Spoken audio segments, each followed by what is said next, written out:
We all want to be the fastest guy on the track, but there are also times when we want to do it in style. The Moza Vision GS promises to deliver that experience with a high-end, rotating dash and strikingly futuristic styling, all at a fairly competitive price. So today, we're going to find out if Moza has actually managed to deliver on that style without too many compromises on quality.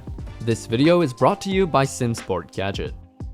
Let's begin with the initial lookover. Right out of the box, it's immediately clear that the Vision GS has excellent construction. The frame and backplate are made of aluminum, which gives it zero noticeable flex, and it's a pretty big difference when we compare it to something like the Moza GS V2P, which started to flex and squeak pretty noticeably for us after just a bit of use. Now, the Vision GS does use carbon fiber composite for the faceplate, which is not the same as forged carbon fiber, so the front of the wheel does give off a little bit of a plasticky impression, but to be fair, it's not a cheap plastic feeling, and it likely helps to save a bit of weight. Taking a closer look at the surrounding grip material, the stitching on it actually looks very professionally done. The microfiber leather material feels premium and has a good grippiness to it.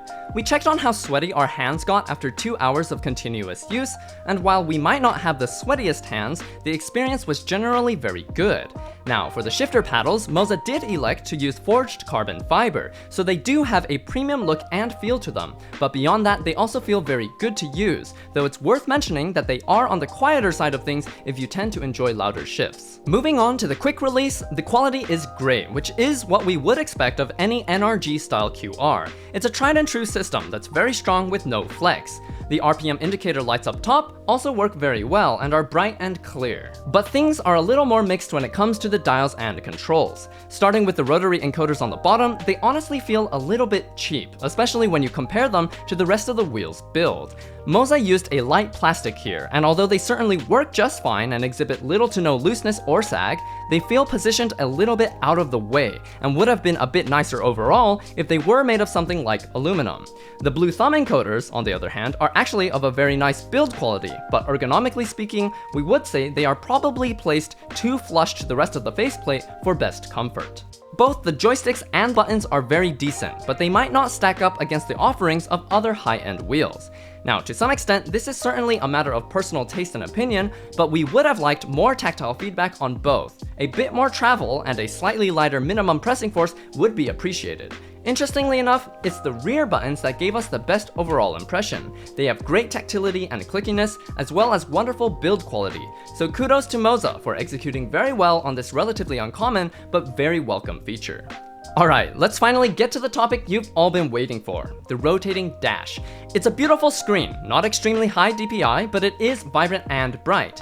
That being said, Moza hasn't really solved the issue that we generally see with rotating dashes. The latency when you turn the wheel is actually very noticeable. The low frame rate also contributes to this feeling, but in all fairness, you won't really notice it when you're working on a straight line. From an aesthetic point of view, it's still a very cool touch, but functionally speaking, it's maybe not as useful. We're not sure where the bottleneck is, but Fanatec has tried the same rotating dash idea with their yet-to-be-released Bentley wheel, and they also seem to have struggled with that issue as well. Now, Moza does provide a pretty full-featured editor for the dash display, as well as many pre-built templates, so you can choose and customize the look of the dash with quite a lot of freedom.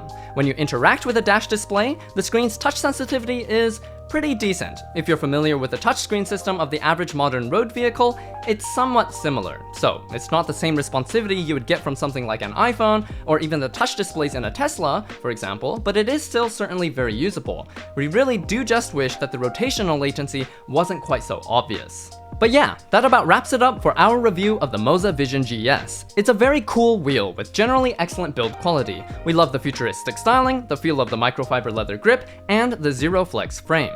We do wish that some of the dials and buttons could give better tactile feedback, or even just have a bit more of a premium feeling, given that this is Moza's top tier offering. Also, while that rotating dash is very cool to look at, the latency it has when you turn the wheel can be quite noticeable and distracting, which means it's more of a cool visual feature than a useful tool. So, all in all, we think this steering wheel is a very good value proposition. At $750 USD, it's certainly not cheap, and it's not perfect, but the general build quality, styling, and rotating dash do bump it up quite a bit when you match it up against the competition.